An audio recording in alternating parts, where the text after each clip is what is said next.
Her name was Emily, and the world she knew was shaped by the narrow corridors of her small farmhouse, where every creak of the floorboard echoed with the presence of steps she never chose.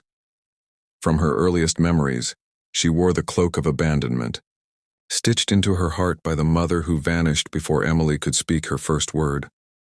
Her father, Garrett, carried her into his ticking world of numbers and ledgers, his love silent but constant.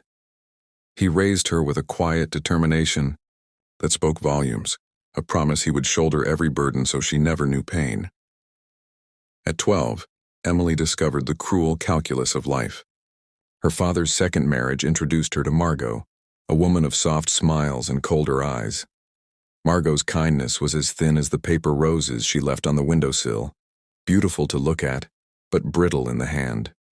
She taught Emily how to dust the mantle, how to iron her dresses until they shone, how to watch with her eyes but never reveal what she saw, and Emily learned.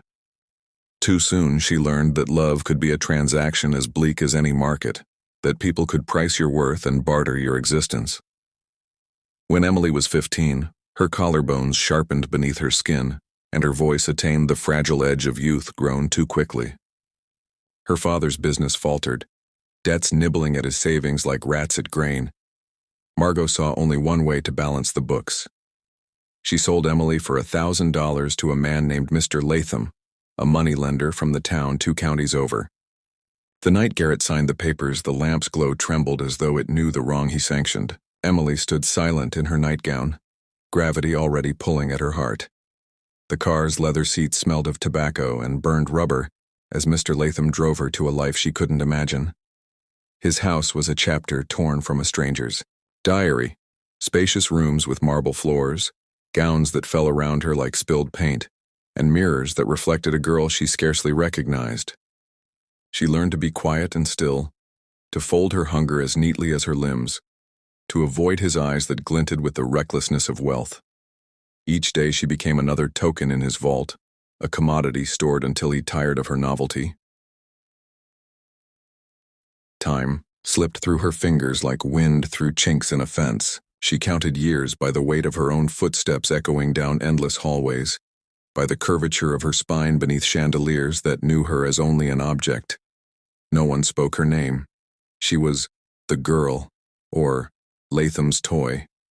The richer he grew, the more invisible she became. And she learned survival in silence, gathering small rebellions.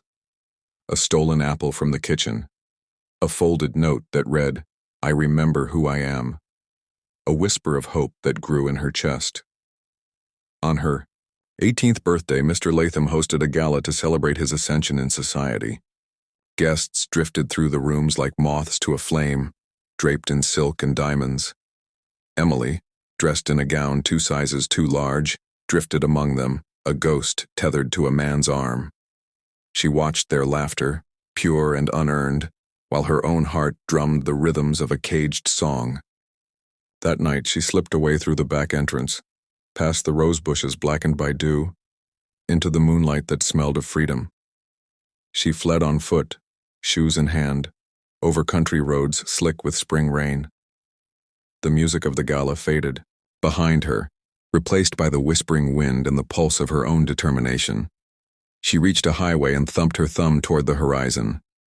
A truck driver named Louis paused and offered her a ride to the next town, where she caught a bus, to the city. On the bus, she thumbed through her pocket and found a faded photograph, her father's proud smile from the day he signed her birth certificate. She tucked the photo in her pocket, a treasure to guide her. In the city, Emily discovered anonymity's blessing. She worked in a diner under neon lights, serving pancakes and coffee to strangers who never asked her story. She rented a tiny apartment above a laundromat, the hum of machines her nightly lullaby. She enrolled in classes at a community college, learning the power of words and numbers that once shackled her by others, but now opened doors she never dared knock on. She changed her name to Emma, a subtle rebellion, as if the shift of a single letter could reshape her destiny. She kept track of her days by the books she read. She devoured Dickens and Maya Angelou, Langston Hughes and Sylvia Plath. Each page taught her a new way to be human, to feel the breath of joy and sorrow etched in language. She wrote in a journal. Memories she could not voice, dreams she dared to dream, the ache of a past that threatened to swallow her. Writing was her confession and her redemption. One day, while serving coffee, she met a man named Noah. He sat at the counter reading a battered copy of The Great Gatsby. They talked about books, the tyranny of time, and the stubborn beauty of hope. His kindness was genuine, his laughter free, and she found in him a reflection of the father she remembered, someone who believed love was action, not currency. They fell in love slowly, their relationship a tender negotiation of two wounded hearts learning to trust. Noah encouraged her to finish her degree, to explore her voice as a writer. She graduated with honors and published her first essay about resilience, the headline reading From Commodified to Free. Nearly 2 decades had passed since the night she fled. On the eve of her 30th birthday, she received a letter from a law firm in her hometown. Her father had died and left her his estate, $1.2 million and the farmhouse where she grew up. The letter explained that Margot had vanished years ago and Garrett never remarried. Emily felt a rush of memories, her father's gentle hum as he read her bedtime stories, the warmth of his coat when she clung to him in the rain. She returned to the farmhouse under a sky painted in shades of dusk. The house stood the same, its windows dark but its bones solid. She walked through each room, touching the walls that held her tears and laughter. She found her old bedroom, the window pane cracked where a stray stone had flown in.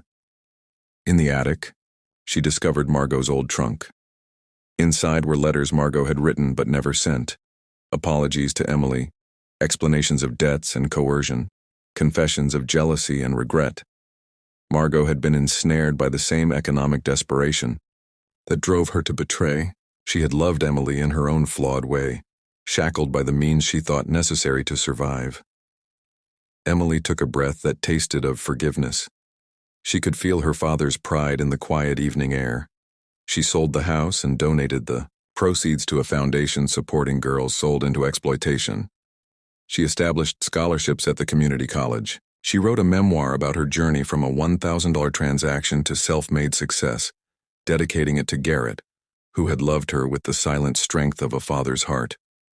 Her stepmother's betrayal had shaped her into something greater than she ever imagined. She became a voice for the voiceless, a testament to the resilience that blossoms from shattered beginnings. And every time she spoke at a conference or sat down to write another chapter, she felt the steady presence of her father beside her, reminding her that the worth of a life is never measured in dollars, but in the courage to reclaim one's story.